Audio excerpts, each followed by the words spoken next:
Blessings, everyone tuning into this message from the Sound of the Future Ministry. Take a moment to pause and reflect.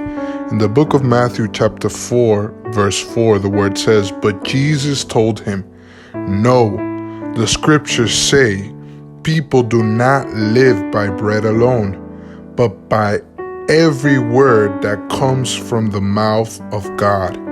Jesus was able to resist all of the devil's temptation because he not only knew the scripture, but he also obeyed it. In Ephesians chapter 6, verse 17, the word tells us that God's word is a sword to use in spiritual combat. Knowing Bible verses is an important step in helping us resist the devil's attack, but we must also obey the Bible. Note that Satan had memorized scriptures, but he failed to obey it. Knowing and obeying the Bible helps us follow God's desires rather than the devil's. In Jesus' mighty name, amen.